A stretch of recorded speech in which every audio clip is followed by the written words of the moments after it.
So let me begin then by asking how we measure equality.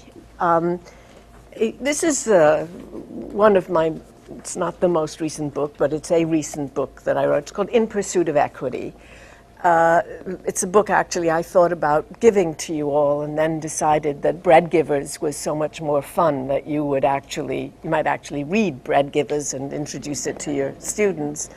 Whereas this one will provide you lots of information and you might want to go off to the library or somewhere and pick up a copy if you want background. But you notice that the title is not In Pursuit of Equality, it's In Pursuit of Equity. Equity meaning fairness or justice, as opposed to equality. And I chose that title deliberately because equality is a problematic concept, and it's more problematic perhaps when we're thinking about gender issues than it is when we're thinking about race issues or class issues or ethnicity issues.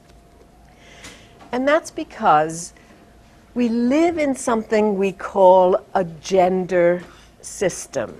Now I'm going to back up again and get to the gender system in another way.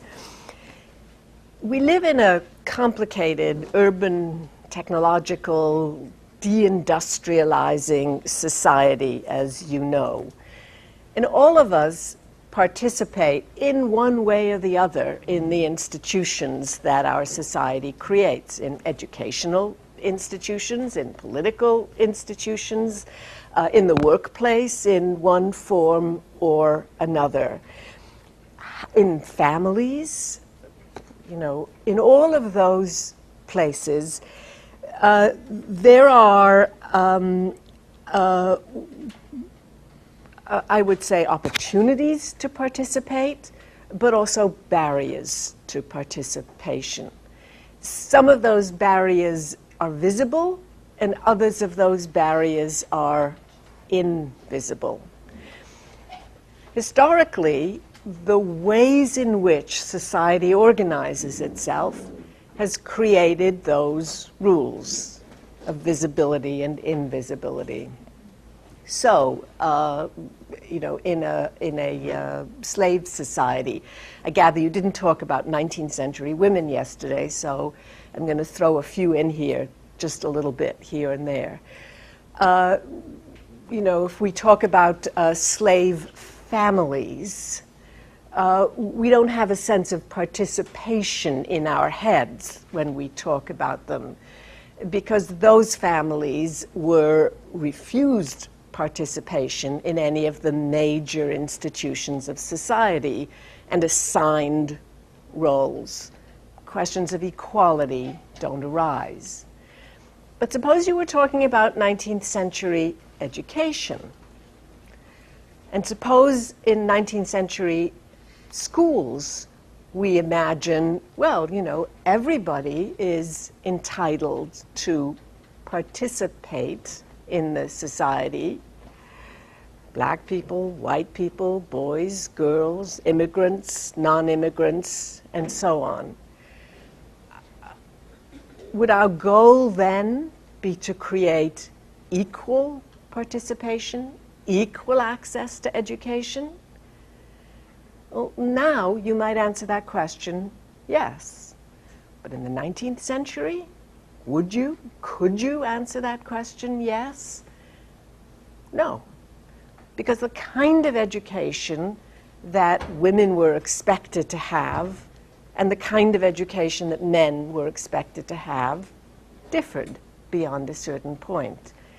And the kind of education that was designated by race differed as it did by class. If you were a rich white person, particularly a rich white male person, you were channeled into certain kinds of education. If you were a poor black person or a poor white person or a poor immigrant person, you were channeled into other forms of education. So participation becomes the measure of equality, if you like. But how you participate and where you participate in what institutions may or may not be equal. Does inequality always equal unfairness, or does equality equal fairness? That's the question I want to put in the back of your head. And now I want to step back yet again. By definition, some people, some of the time, have been unequal. That's how society functions. Functions in terms of the abrasive. Is that a question? No, that was just a head scratching. It functions in terms of the abrasive interactions of different people with each other, so that the interrelationships of people move people either forward or push them backward. By this definition, various criteria have been barriers to equality. Sometimes race, frequently class, I should say frequently race, often ethnicity. Think of the 19th century Irish, for example, or the swarthy immigrants, Italian, Jewish, of the early 20th century. All of these have been barriers to equality. So too has gender. Now, by this I don't mean that individual women, just like individual other people, have not sometimes managed to struggle and aspire to this thing that we call equality. And sometimes because they've been lucky, or because they've been persistent, or because they have family backgrounds of one kind or another, they have in fact been successful in doing so. By this I mean that inequality is shaped, or equality if you like, is shaped by what I called a little while ago the gender system. Take a look at what do we mean by a gender system. Briefly, you could define it as a system in which a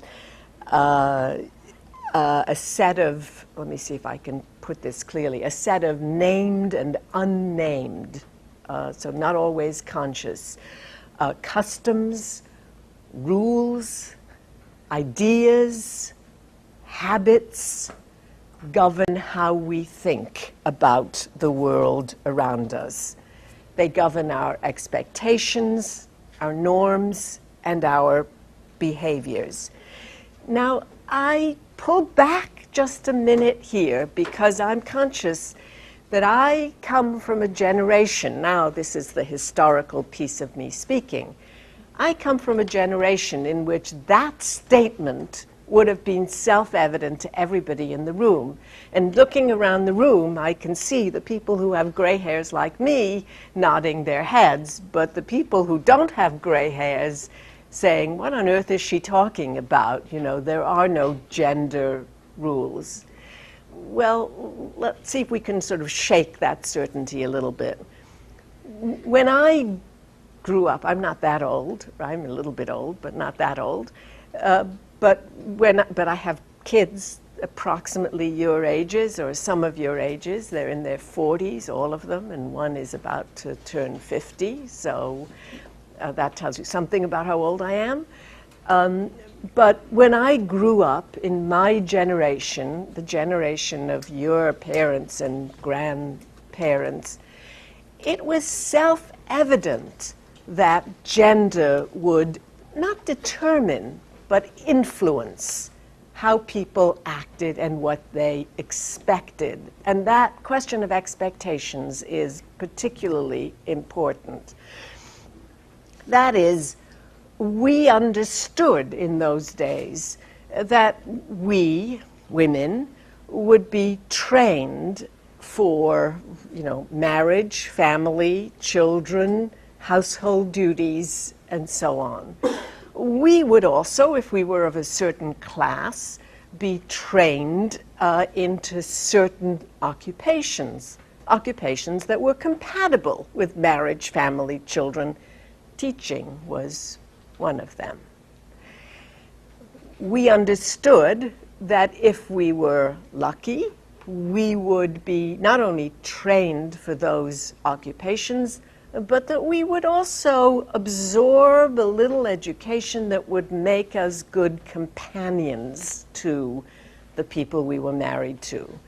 So the executive wife had to know how to not only make a good dinner, but to make good conversation. Gender roles, gender expectations. Now, in this generation, I have 3 daughters, 6 grandchildren, 3 daughters, all of whom have different kinds of roles and shapes. Nobody admits to gender roles, right? I bet if I asked you, right, do you think men and women should be treated differently in the household? You would quickly shake your heads like this. Anybody would say this? Yes? Nobody? All right, I won't. Yes. Yeah. So you can see that although we now live in a world in which the ideology of gender is equality or no gender differences, right? A gender system in which men and women are treated equally, the reality of gender, and even if we're going to ask ourselves honestly, the desire within us for particular gender roles still exists. We still understand and expect manly men, whatever that means, and it means something different now than it did 20 years ago and different than it did 50 years ago. But there's still somewhere in the back of our heads a sense that men should, you fill in the gaps, should support their families, should not cry, should be tough and brave, should defend their countries. You can fill in the gaps. And there's still somewhere in our heads the sense that women should. Should what? Should be good mothers? Maybe. Should mother? Should have children? Should marry? Should, if not marry, have partners? Should be nurturing? Should be more cooperative? You fill in the gaps. In other words, what I want to suggest is that even though we no longer see in front of us a gender system with rigid rules, we do in fact have such a system built into our heads. It's the effort to change that gender system, whatever that system was, because I'm certainly not suggesting it's an unchanging system. It's the effort to change that system which has undergirded women's struggle for equality in the 20th century.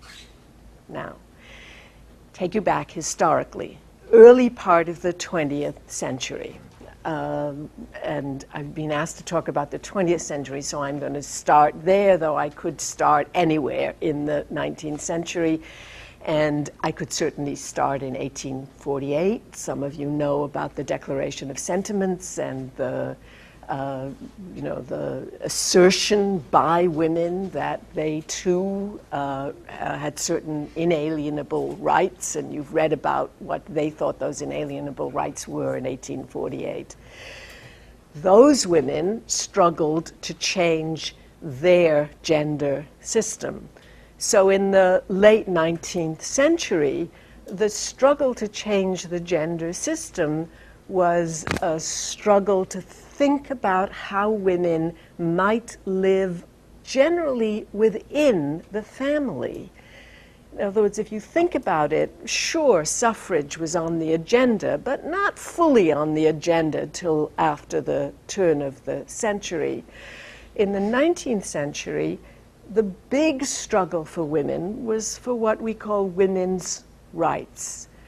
Rights to divorce, rights to keep, for married women who work, to keep their own wages, rights for custody of their children, rights for married women to hang on to and control their own property. Those were the big issues of the 19th century. Now comes the 20th century. Now, go back to our original assumption. Equality is the capacity to participate in the society. Women are struggling to change a gender system which inhibits participation in certain kinds of ways and encourages participation in other kinds of ways. So beginning of the 20th century, we're going to look at three categories in which women are struggling to make change. And I hate to do this, but I'm starting with a man. T.H. Marshall is a British social philosopher and theorist. And in 1948, he came up with a theory which has been enormously influential for historians, sociologists, and so on. The theory argued, basically, that there are categories of, he called them citizenship, we could call them of equality, that people move through. And he referred to these as civil citizenship, political citizenship, and social citizenship, three categories. And he argued that unless people could participate in all three categories, civil, political, and social, there could be no full citizenship, which we would define as equality or equal citizenship. So political, social, civil first, political and social.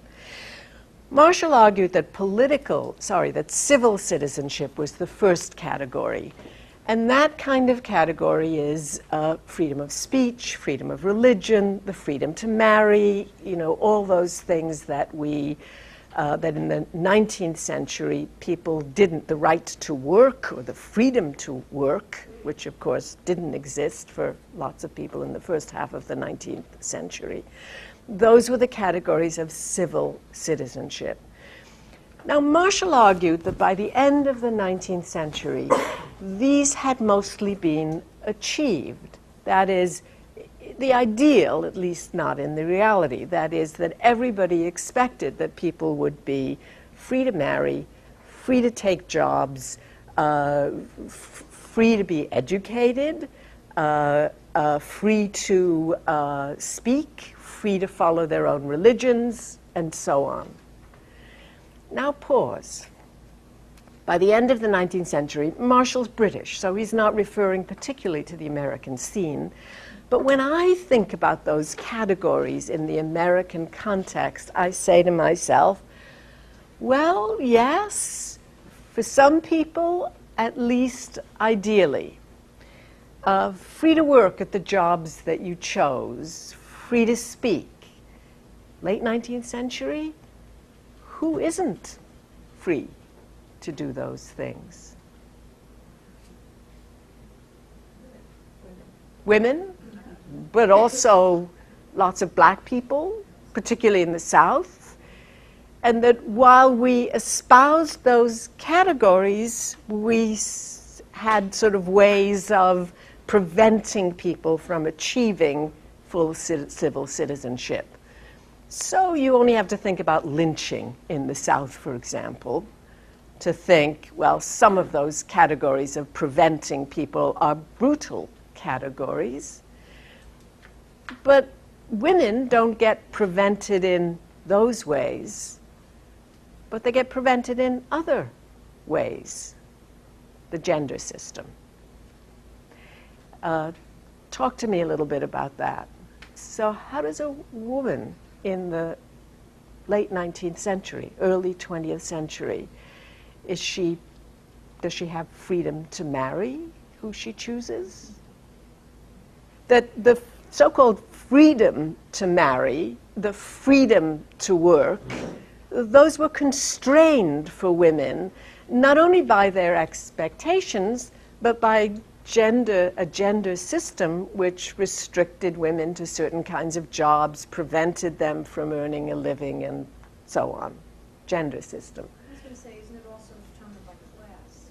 Yes. What the needs of your economic situation are. And class and gender, we sometimes talk about the gender class system. We talk now, women's historians, about racialized gender, and we talk about the class and gender system. And in fact, one of the analogies that we could make is to say the following. If I said to you, think about how race functioned in the early 20th century to restrict people's options and ideas, you could all think of a zillion ways, right? It's clear that the system was what we now call racist or racialized. If you think about how class functioned in the early 20th century to restrict people's options, go for it. Can you? How does class function to restrict people's options? Is there a class system? So for all that we might talk about freedom to work, what freedom to work meant for a middle or upper middle class married woman was one thing. What freedom to work meant for a poor immigrant, woman whose husband might even have deserted her, was something else entirely. So let us then move a step forward and look at the early 20th century. If by the early 20th century women at least formally had the civil rights that he's talking about, do they have the political rights? And here the political rights are a major issue. By the early 20th century, women had, not all women, some women, had shifted the struggle from civil rights to political rights. And you all know about the suffrage movement. This is Jeanette Rankin, whose name should appear. I don't know why it's not, but it isn't. This is Jeanette Rankin, who some of you may know was the first woman elected to Congress from the state of Montana. The western states had given women suffrage by the early part of the 20th century. About 6 states had given women the vote, but the eastern states had adamantly refused. You may or may not know that New York State gave women suffrage in 1917, which is a couple of years before the national suffrage amendment. The political effort to get equality for women begins in the early 20th century. We're going to come back to Rankin. Oh, you see, there's her name. I don't know why it suddenly appeared. And it emerged largely out of a major campaign for women to get the vote. Now, I want you to think a little bit about the notion of political equality. The early 20th century thought about it in terms of suffrage. Immigrants, preventing blacks from voting at the polls in the South. Women, they wanted political equality for themselves. And if you notice, I don't know whether you can see clearly here, these women who are campaigning, this is about 1906, demanding justice, are all dressed very, still floor-length clothes, cloaks over their clothes. They're very proper women. Most of them are wearing hats, although a few are not wearing hats. They're asking for suffrage on the grounds that women should be equal to men. We demand justice. Men have the vote, women don't have the vote.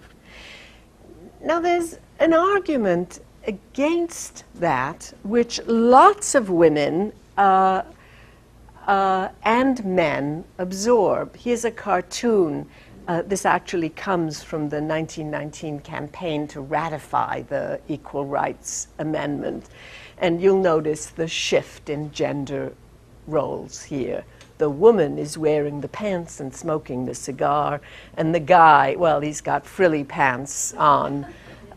Boo-hoo, I'm going back to father. So they've switched roles. That's the argument against giving women the vote. Giving women the vote will destroy the family.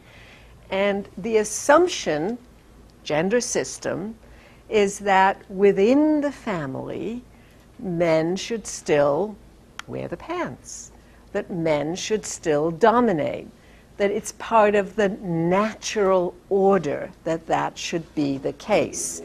And so shifting a political right threatens what you might call a civil right, not just the right to marry, but the right to have a family which accords and participates in the norms of society. Women got around this in the early part of the 20th century by finding devious ways to participate in the political system. In the 19th century, they'd found devious ways by signing petitions and sending them off to Congress one after the other. In the 20th century, those devious ways take the form of participation in local institutional politics. Part of it in municipal politics, all those famous reform movements of the progressive period. You all teach about those.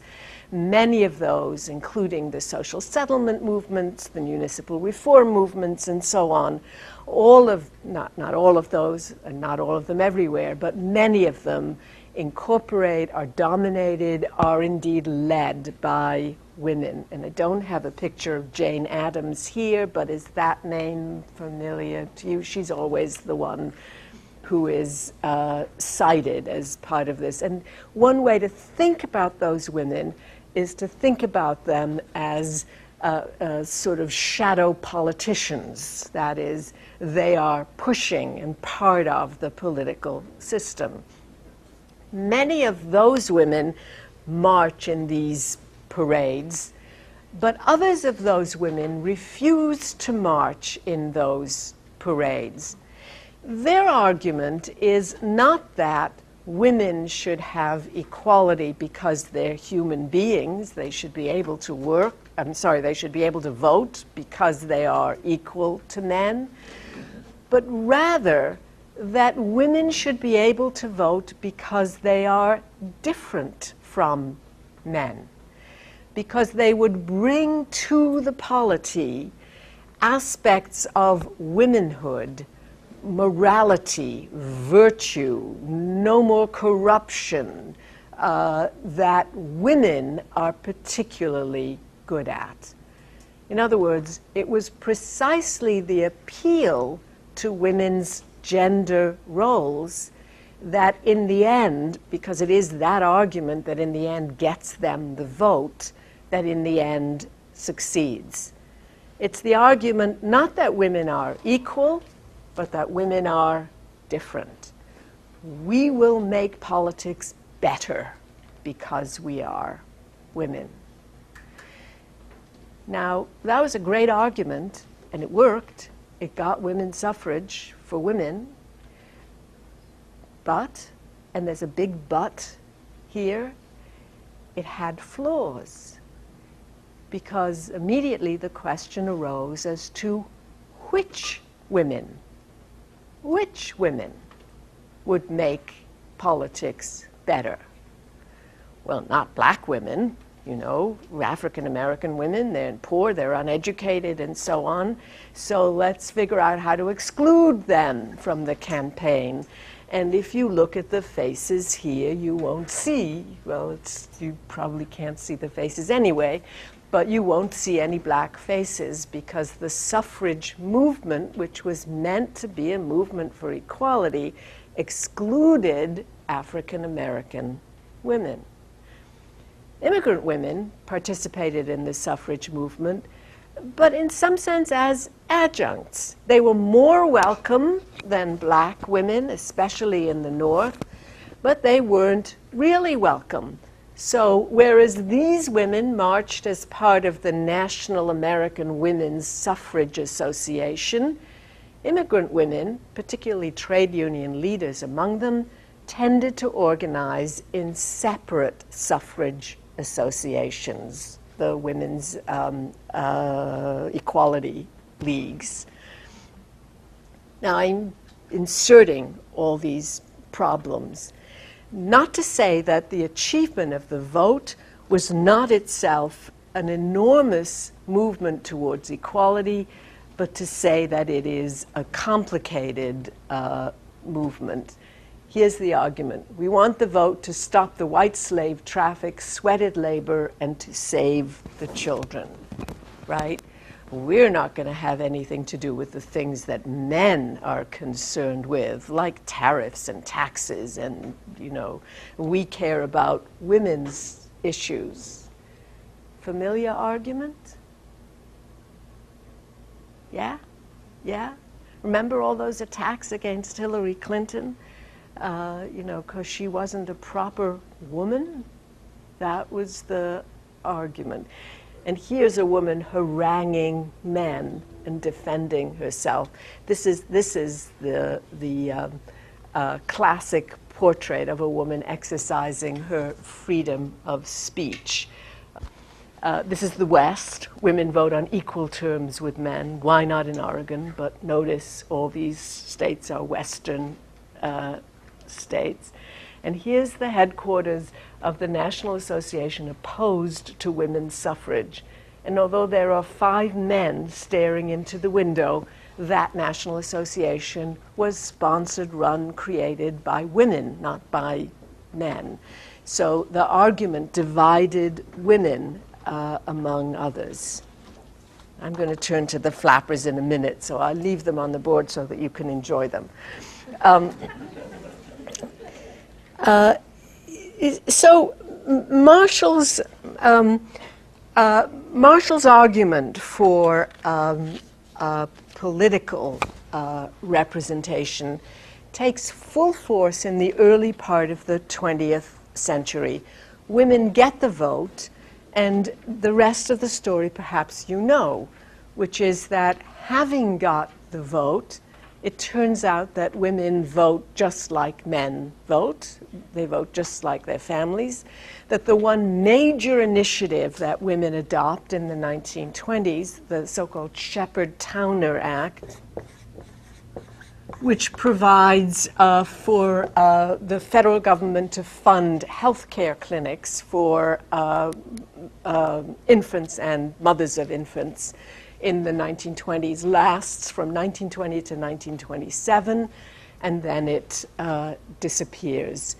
That women's political representation, as you know, is still, well, I looked up some figures before I came this morning, and I discovered that there had been, over the course of the years, exactly 260 women in Congress and the Senate for the entire span of American history.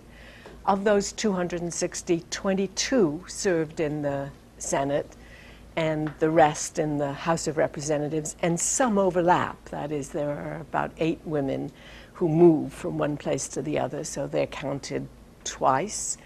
and that of the current, does anybody know the numbers of women in the House of Representatives and the... No. So 535 women in the Senate and the House total. 66 of them are, 535 representatives and senators. 66 of them are, 66 of them are female. And a dozen of those are in the Senate, and the rest are in the House. Not a very encouraging number. I looked up the numbers of women who'd served in the cabinet. So here's an interesting figure. Until 1973, when the women's movement was already well underway, only two women had ever served in a cabinet position in the United States. First was Frances Perkins. Yeah, and who was the other one? Ovita Culp-Hobby, Secretary of Education under President Eisenhower. That more than 2/3 of the female cabinet members total, there are 40 throughout the span, 2/3 of them are Clinton, Bush II, Obama appointees. That tells you something about political equality. So we got the vote. Did we get political equality? I'm going to put that on the table for just a minute. And I'm going to turn to the third question. Marshall told us that by the 1920s, political equality pretty much existed throughout the United States. And I argue the way that we argue for civil equality, yes, there was formal equality, but there was still political discrimination. Women could not serve on juries in most states, and when they served on juries, they couldn't serve on them in the same ways men did. They could vote, but in some states they had to pay a poll tax. In others, they were exempt from the poll tax, even though men had to pay a poll tax, so they voted under different circumstances. They could not assume positions of power in the way that men could assume them, that it was assumed that they would not move them. So they had formal political equality, but contra Marshall, they didn't yet have what one might call real political equality. So civil equality, political equality, maybe. What about social equality, Marshall's third category?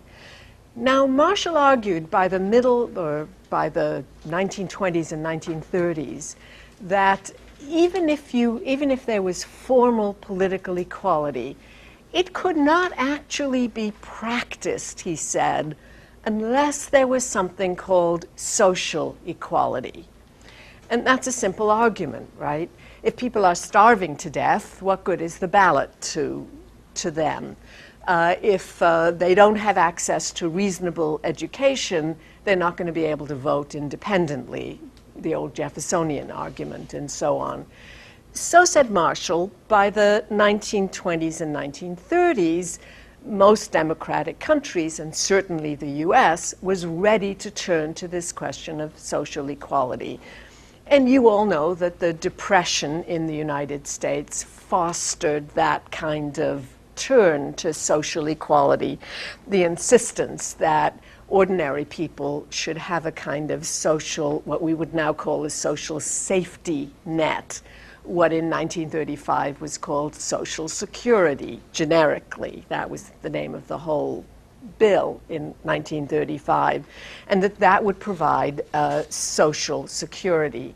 That would provide the social basis that would enable everybody to participate. So instead of having unemployed people marching on the streets, they would feel as though they could go and exercise their vote in the ballot box, and by voting for Franklin Delano Roosevelt, they could get the voice that they felt they needed. Well, what's involved in social citizenship or social equality?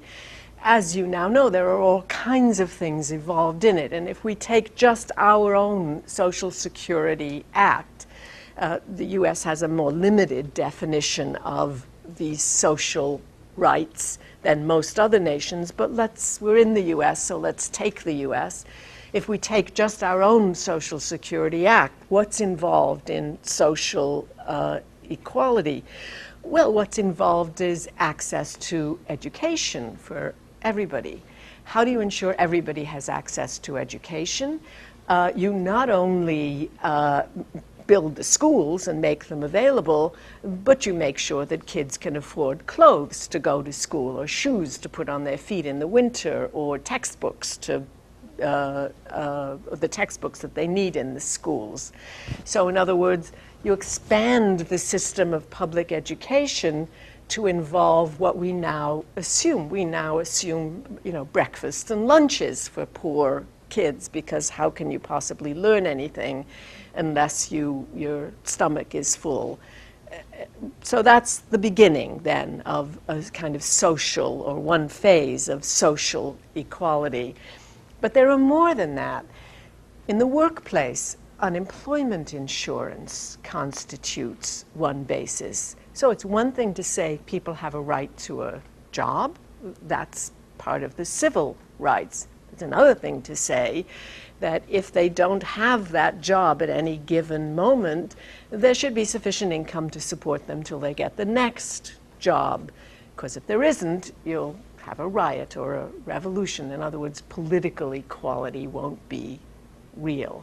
So unemployment insurance became part of that social system. Pensions for old people, great. Everybody has a right to work, and everybody has a right not to starve. Those are civil rights that people agree to. But how do you enforce the right not to starve for old people who no longer have jobs? Some are lucky and they have families to support them. Now the government steps in and constructs a mandatory system of old age insurance so that people not only have the right not to starve, they have the social mechanisms or the wherewithal not to starve. Now these things appear on the surface, and there are lots of others like that, which I'll talk about in a minute. But these things appear on the surface to be gender neutral, right? Old age pensions.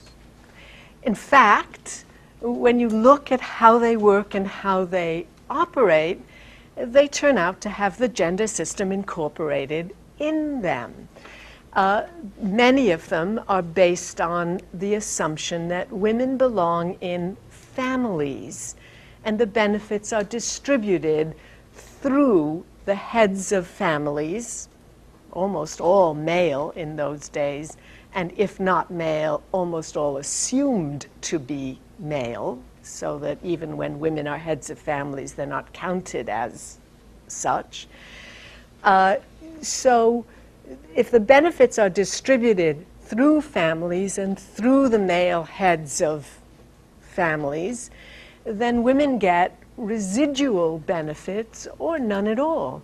So, and I bet you didn't know this, when the Social Security system, what we now call old age insurance or Social Security, was first enacted in 1935, it covered about 50% of the working population, and of that 50%, about 92% were male.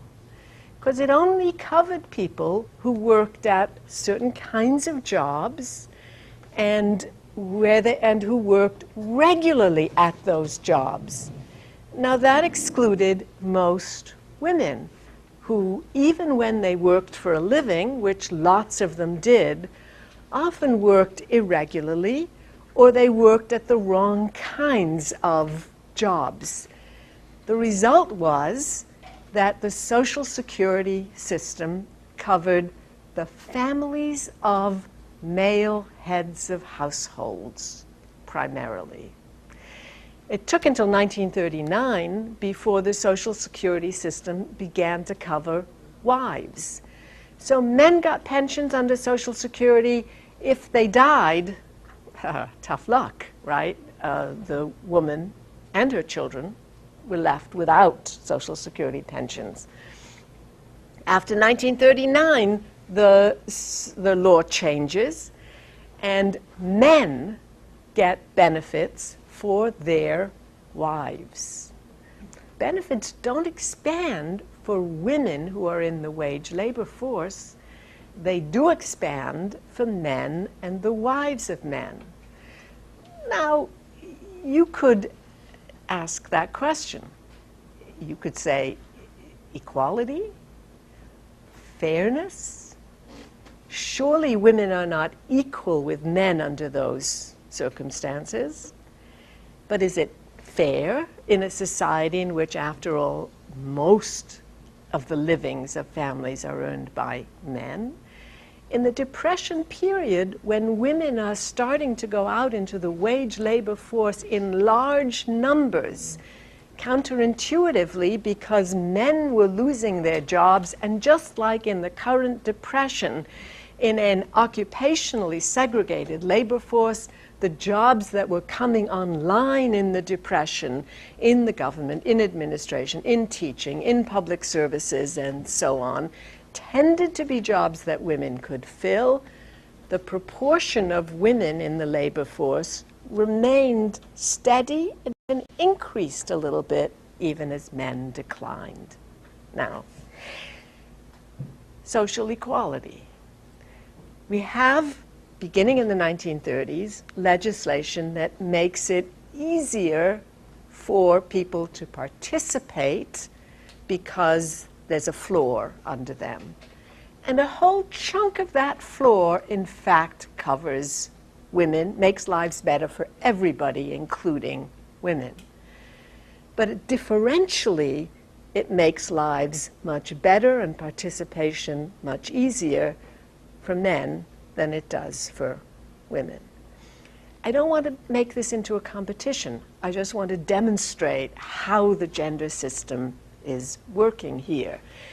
Now, again, I want to step back and say equality. There's another complication here, and this could be one of the puzzles that you might want to work on after the break. The war, of course, pulled women into the wage labor force. The Social Security system expanded to include wives and surviving children.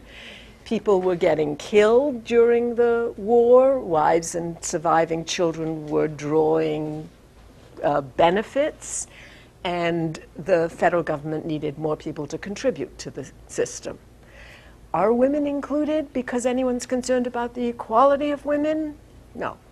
Are they included because the whole system would benefit if there were more workers paying into it? Yes.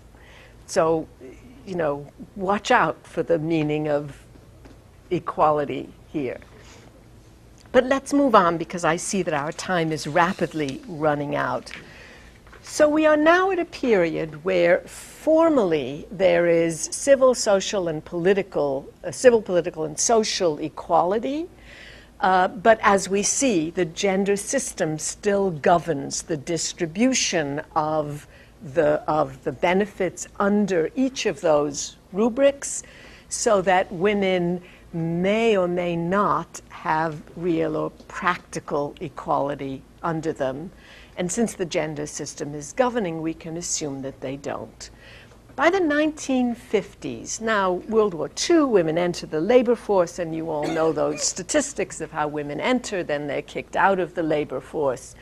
But the kicking of women out of the labor force does not end the picture. By the 1950s, there are rumblings of discontent. And I know that we all teach the 1950s as the decade of the family, right? The decade of prosperity, the decade when everybody starts to move into the suburbs. And all that, of course, is the case. But I want to ask a different set of questions, and it's a set of questions about what that does to issues of equality. And what I want to argue is that the 1950s raise yet a fourth category of equality, which I want to call economic equality. That is, it makes it clear. Marshall had said there's not going to be any fair or real participation of everybody until social equality is achieved. But by the 1950s, people had begun to understand that economic equality would be necessary to create real participation in the society. What do we mean by economic equality, and why the 1950s? Not hard. First, there's the war. The war which pulls women into the labor force, kicks them out of the labor force, and sends them back into the home, but leaves a lot of people wondering whether, well, you know, women could do the job then, why can't they continue to work? Well, we managed to take care of the children during the war, why can't we continue to take care of the children after the war?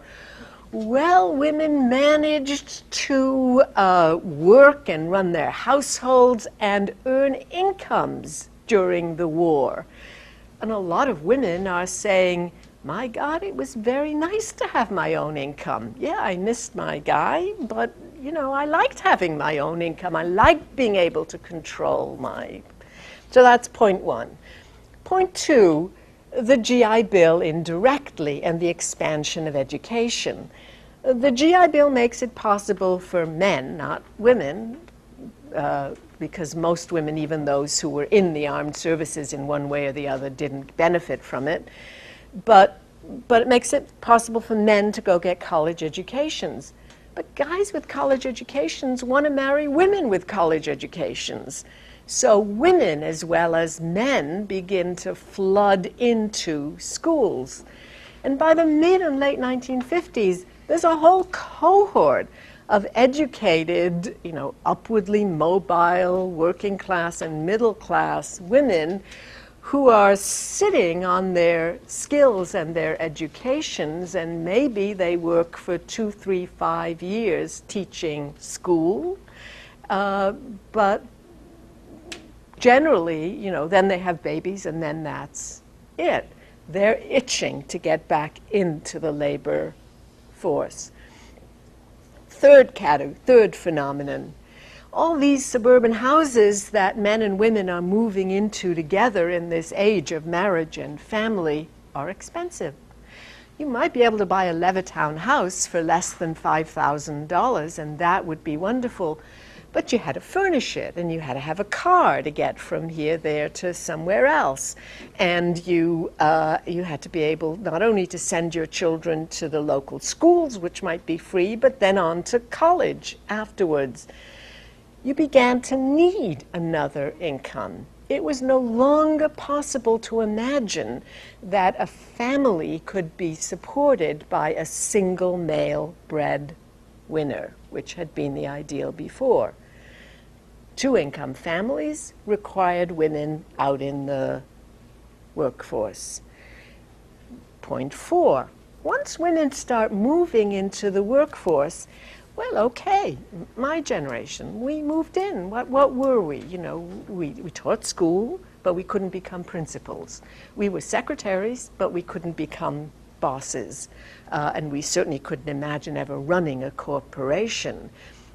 We were, you know, well-educated college grads, but we still couldn't go to medical school, law school, architecture school. The professional schools were all closed to us, and most of the graduate schools discriminated against women. And so suddenly there's a kind of discontent there. Hey, you know, I'm in the workforce, you know, I'm as good as that guy. I'm watching that guy get promoted over my head. What's going on here? Don't I deserve some measure of economic equality? Those are the major factors for the 1950s. And then the 1950s is followed by the 1960s. Now, you've got this cohort of the people Betty Friedan calls the feminine mystique, you know, roiling discontent within the family and the household. At the same time, you still have men being manly, saying, I can support my wife, I can support my children, I don't want my wife going out to work.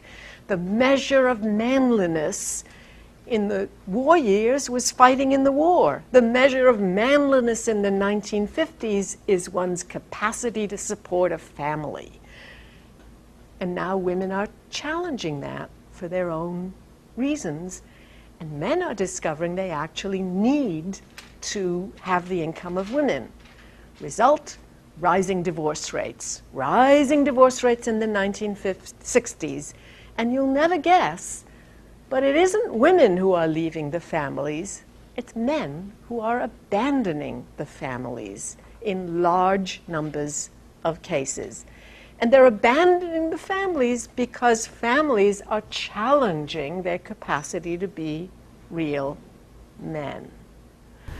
Gender system. I need to know when the notion that a woman's duty was to give up her job so that she wasn't taking away a job from a man. I know that sort of cultural requirement floats up during, like the World War I period and whatever, that's kind of the idea. Yes, you work while your man is away, but when he comes home, it's a woman's duty not to take a job away from a man, because a man, of course, is going to be running So a my household. favorite question, and I hate to sort of tout this, but the would read first chapter of this book, which is about 20th century America, is about, it's called The Right to Work, who has it and who doesn't.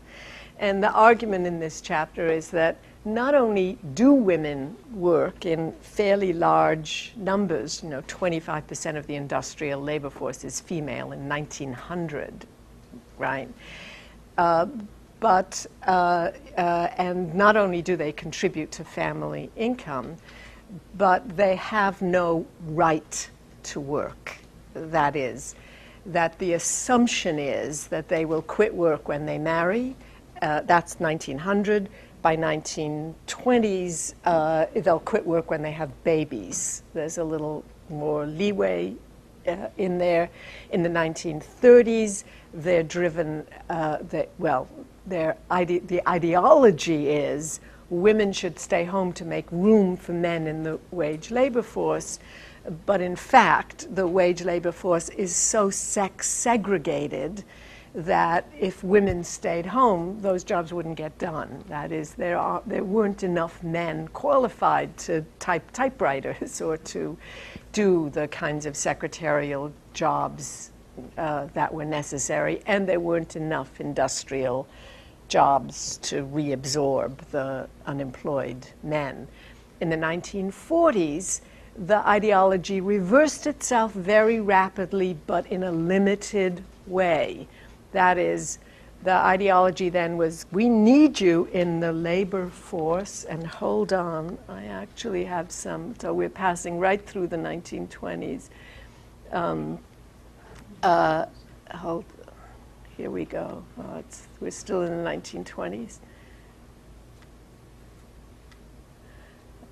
There's Anzia Yazierska. Hold on, I'm getting you to the 1930s, of which she is part. Here's an unemployed line. This is Dorothea Lange's famous, and this is Frances Perkins. But I'm looking for the that's Roosevelt signing now.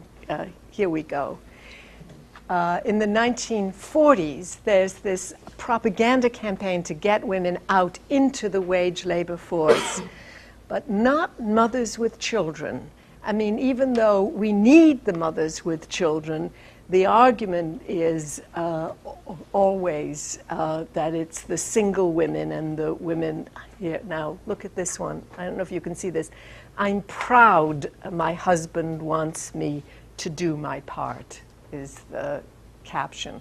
I'm proud my husband wants me to do my part. And that's the point, that women are going to work not for themselves, not for selfish ends, not for their families even, but for the country, for the nation, to save the nation. And when the nation doesn't need them anymore, they get kicked out and, well, I won't show you more. They get kicked out of the labor force or asked to leave the labor force.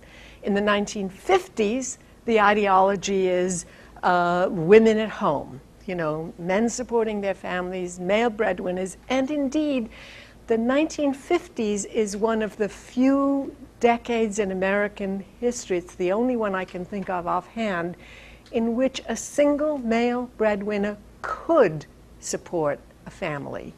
That is, you know, if you look at average wages and so on in the 1870s, 80s, 90s, there was no way a working class man could support a family on a single wage.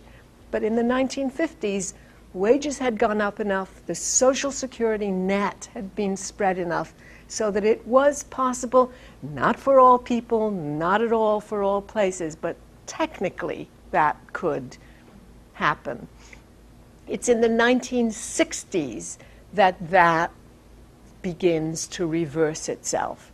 And, you know, we've just done the 1950s, so look at what's going on in the 1960s.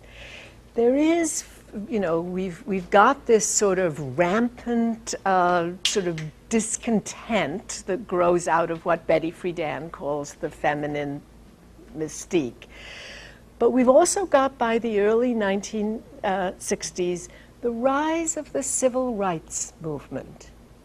What does that have to do with women, you say, as you know, scratch your head? Well, the civil rights movement provides a model of individual mobility, of the possibilities, because it argues that everybody should get jobs or housing or be able to vote on the basis of individual merit, not on the basis of skin color. Women pick up that argument and begin to say, why can't I get a job on the basis of my individual merit? And you will notice, or I will notice, or I will give you evidence if you want it later, that when the women's movement finally gears itself up in 1965, 66, and 67, now the National Organization for Women is founded in 1966, it does so on the model of the civil rights movement. That is, the civil rights movement is the model that it adopts. There's more evidence that I can give you of that. Then probably the best piece of evidence comes out of Title VII of the Civil Rights Act of 1964, which, if you don't know, you should record in your memories and teach to all your students. This, I can't do it, but Title VII, the Civil Rights Act of 1964, is the provision of the Civil Rights Act that forbids discrimination on the grounds of, that forbids discrimination in employment. It covers employment only on the basis of race, national origin, religion, as one other category, and sex. First time under the 14th Amendment that sex is inserted into a provision. Now that's 1964, and it is the Civil Rights Bill. And it shouldn't surprise you to know, again, back to equality, that the insertion of sex into that bill, there's lots of controversy about it, and we can talk about that a little later. But the interesting thing about the insertion of sex into that bill is that it was opposed by African American civil rights leaders, both male and female. And it was opposed by them because, after all, this was a civil rights bill, and people didn't really understand gender system. People didn't really understand that women should have rights to work. After all, women were family members. Families supported women. They shouldn't have individual rights. They were not, gender was not analogous to race, is what was argued. They didn't use the word gender then, but sex was not analogous to race. And there is a moment when a wonderful woman, I'm sorry, I'm just skipping through all these working, here's the 1950s, but I want to get to, here she is. Her name is Pauli Murray, and she's a black feminist, civil rights, civil liberties lawyer who becomes involved in the women's movement in the early 1960s, and in the end ends up writing the article that becomes the defense of that 1964 Civil Rights Act, or the inclusion of sex in that Civil Rights Act. It's an article about the equivalence between Jane Crow and Jim Crow. Now, put yourself back in the 1960s. Here, for the first time, is the emergence of the idea that putting women into separate jobs, not giving them seniority in unions, refusing to promote them, not making them principals in schools, is called discrimination. It had not been imagined as discrimination earlier. It is now beginning to be imagined as discrimination. 1964, beginning of the process. And that's fueled and accompanied by, I mean, I don't think, or do I have to tell you the rest of the story? The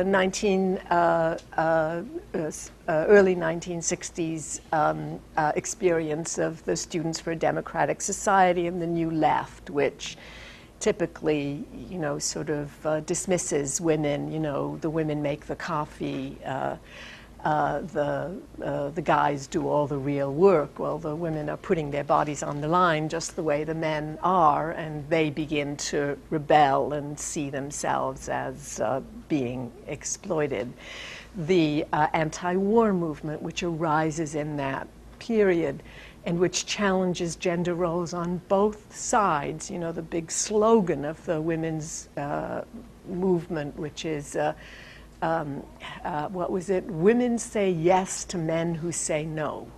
You know, there's a, you know, encapsulated a challenge against the gender system, right? Don't go to war, right? We think you're more manly if you don't go to war than if you do go to war. And you know, on top of that, a sexual liberation movement among men and women, but particularly affecting women, which is, some people say, fueled by the invention of the pill. 1961 was the release of the pill. We're now right in the 50th anniversary of that, so people not worrying about birth control anymore. The availability of jobs for women for the first time, large numbers of educated women moving out of their homes and becoming truly independent. Sexual liberation, a cultural revolution. Remember? Well, you don't remember. I remember. This was part of my, you know, everybody attracted to going to live in communes. Middle-class women, you know, claiming welfare benefits because, after all, they didn't need men to support them anymore. That has another set of equality consequences. But here, in short, is what you might call a revolutionary moment when the ideology of who a woman is or should be, when the gender system is fundamentally challenged. It should be no surprise to you that by the 1970s there was a backlash. And that the backlash came from people we now think of as the new right. People who say, hey, wait a minute, the family, tradition, order, that's the backlash. And women, feminists like me, saying individual rights, individual capacity to be, to work, to be supported on our own merits. That's the struggle which began in the 1970s at the point when the women's liberation movement was its most effective. Because it's the early 1970s, between 1969 and 1976, you could say 1979 if you wanted to expand it, is when all that legislation gets passed, which mandates what we now call equality, and when the Supreme Court decisions get put into effect, the Supreme Court decisions, and I can run them down for you, but I won't right this minute, which, for example, give women equal powers to be executors of an estate, give women in the military equal rights to benefits as men in the military, which give female recipients of Social Security the same benefits as male recipients of Social Security, which provide that pregnancy shall be covered under insurance policies. So when I started to teach, my office mate's wife was covered for pregnancy. You know, she could go to the hospital and have a baby under the insurance, school's insurance. I wasn't covered because I was a worker. Wives were covered, but not workers. Family, do you see what I mean? In other words, when the assumption shifts that benefits or equality comes not through families but through individuals, then you have a, oh, thank you. I should stop, yeah. Then you have the conflict, the gender role system in conflict. So, okay, I will pause there because although there are lots of details in the middle of that, the point that needs to be made here is the following. Now, I started out by saying I'm a feminist. There's no question but that I think that human equality will be expanded by the expansion of individual rights to everybody who deserves them. But that's not what a lot of people think. I don't know what you think, and I'm not going to ask, but it's a perfectly legitimate position to say, wait a minute, the family is the basis of social order. The family is how we've organized our lives. And so maybe this thrust of women for individual rights undermines the efforts of families to create a responsible, rational, socially ordered system. And if that's so, then is my struggle for equality selfish? Is it merely self-interested? Is it designed to move me forward at the cost of the well-being of all of us? And that's the question I'm going to leave you with for the break. Good. Thank you very much. Are visible, and others of those barriers are invisible.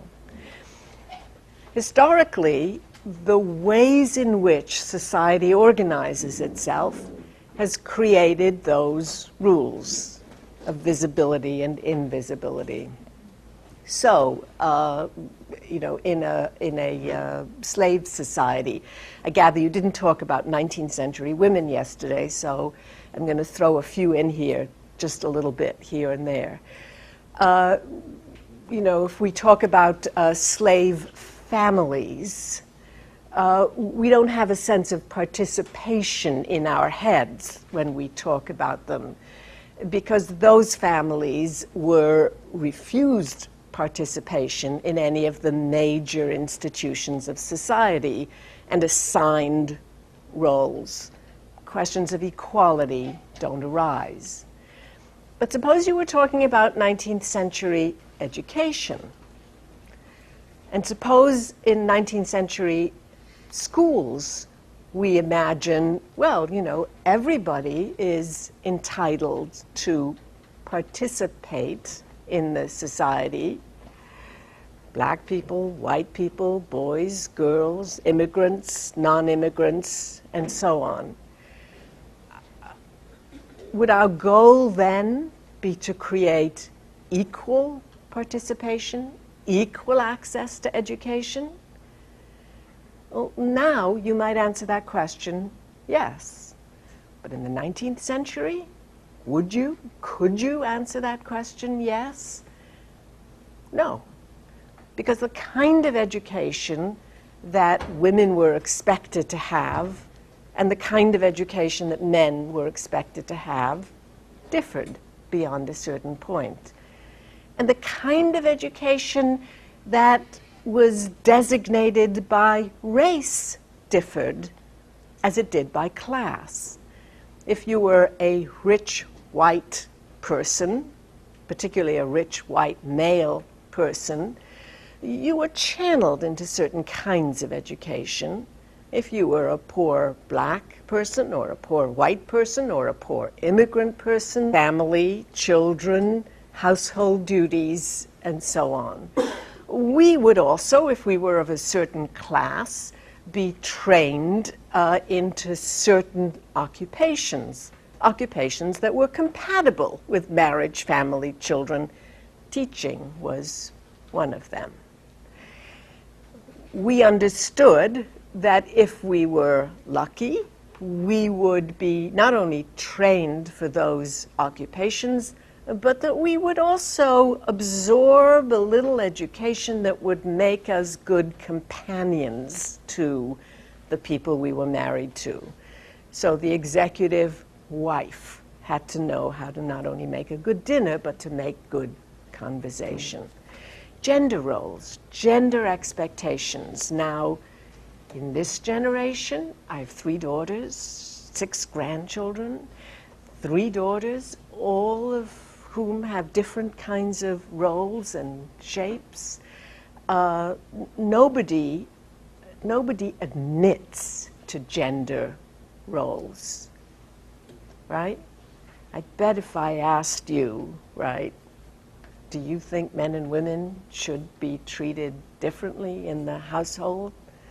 You would quickly shake your heads like this. Anybody would say this? Yes? Nobody? All right, I won't. Yes. Yeah. So you can see that although we now live in a world in which the ideology of gender is equality or no gender differences, right? A gender system in which men and women are treated equally, the reality of gender, and even if we're going to ask ourselves honestly, the desire within us for particular gender roles still exists.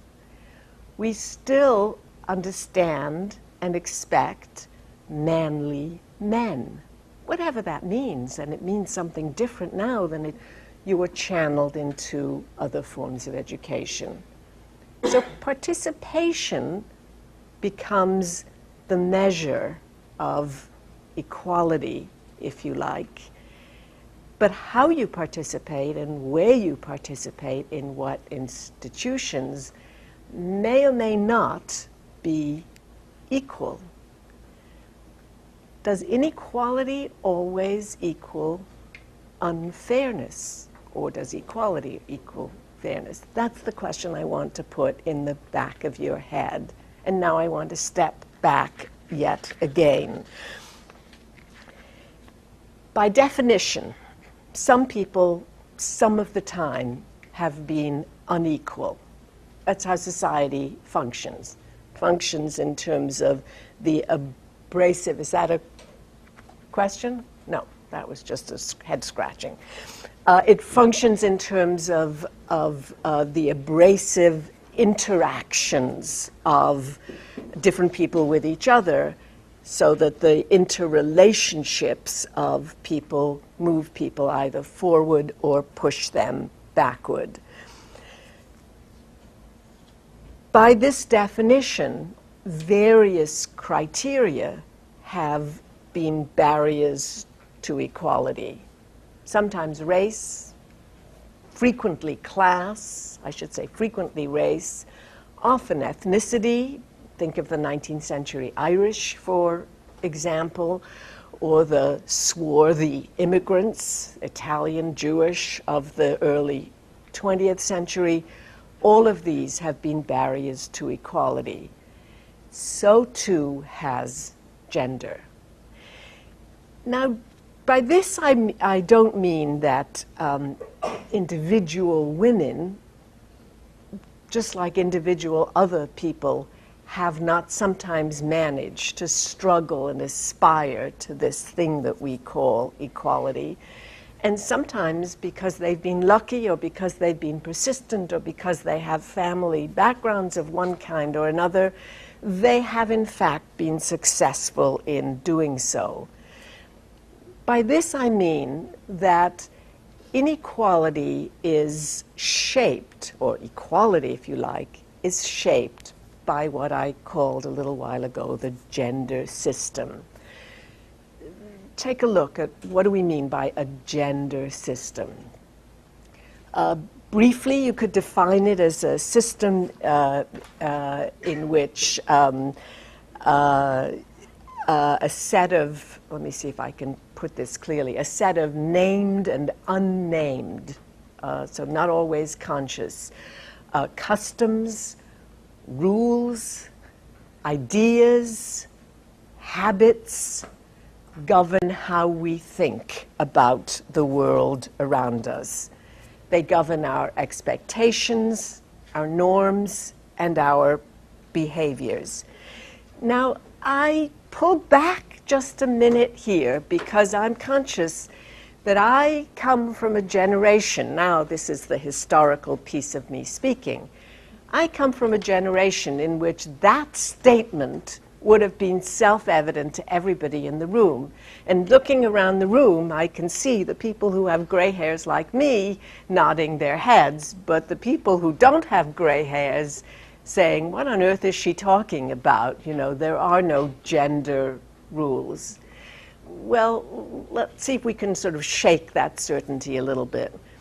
When I grew up, I'm not that old, I'm a little bit old, but not that old, but I have kids approximately your ages, or some of your ages. They're in their 40s, all of them, and one is about to turn 50, so that tells you something about how old I am.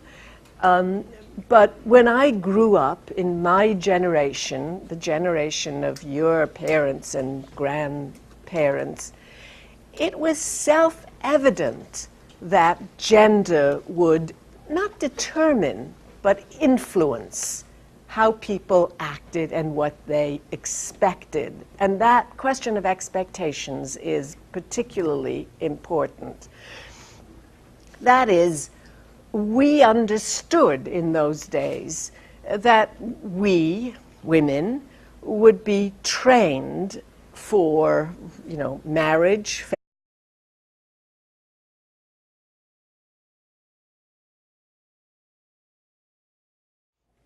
so let me begin then by asking how we measure equality.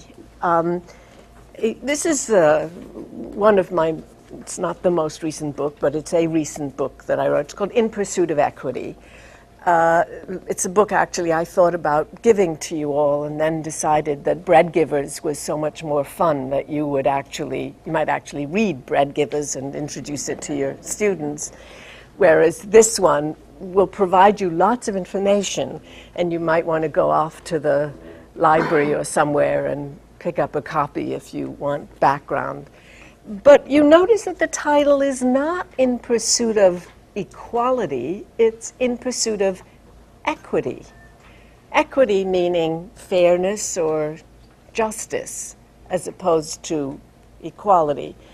And I chose that title deliberately because equality is a problematic concept, and it's more problematic perhaps when we're thinking about gender issues than it is when we're thinking about race issues or class issues or ethnicity issues. And that's because we live in something we call a gender system. Now I'm going to back up again and get to the gender system in another way.